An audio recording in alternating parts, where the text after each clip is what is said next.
The integral yoga does not focus on the abandonment of human life in the world, the liberation from the hold of the ego consciousness, and its fixation on the terms of success for life that the ego concentrates on is an important preliminary step. In the end, however, nothing less is envisioned than the entire transformation of our existence through the manifestation and integration of the next stage of the evolution of consciousness.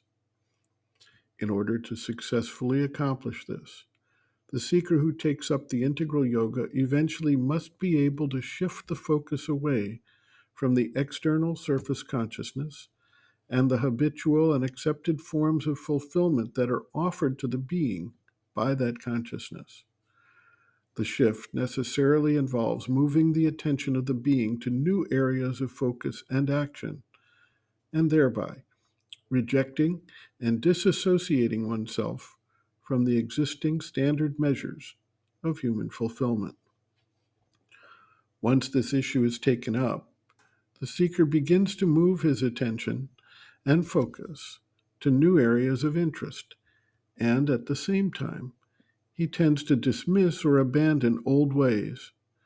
It is, however, not an uncommon experience to have a recurrence of thoughts, emotions, feelings, and drives that bring the seeker back to these older patterns of life.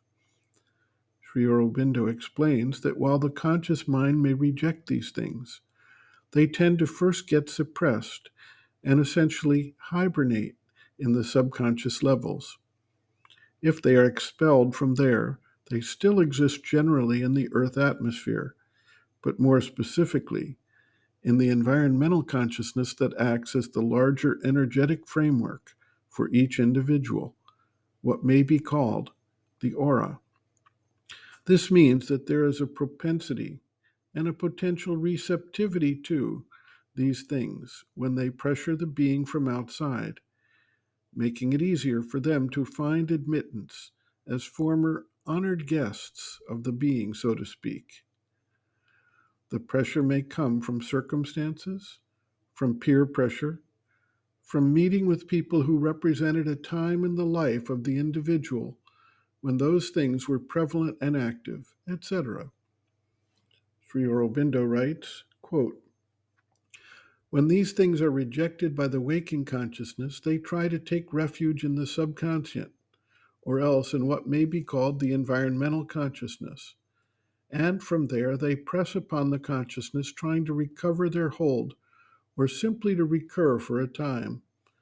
If they are in the subconscient, they come up most usually in dreams, but they may also surge up into the waking consciousness. If they come from the environment, they take the form of thought suggestions or impulses or a vague, restless, or disturbing pressure. When the body is full of the new consciousness, peace, and power at the same time, then this outward pressure is felt but can no longer disturb. And finally, it recedes to a distance, no longer pressing immediately on the physical mind or body, and either gradually or rapidly disappears. By environmental consciousness, I mean something that each man carries around him, outside his body, even when he is not aware of it, by which he is in touch with others and with the universal forces. It is through this that the thoughts, feelings, etc. of others pass to enter into one. It is through this also that waves of the universal force, desire, sex, etc., come in and take possession of the mind, vital, or body." End quote. Reference, Sri Aurobindo and the Mother, Our Many Selves, Practical Yogic Psychology, Chapter 2, Planes and Parts of the Being, pages 69 to 70.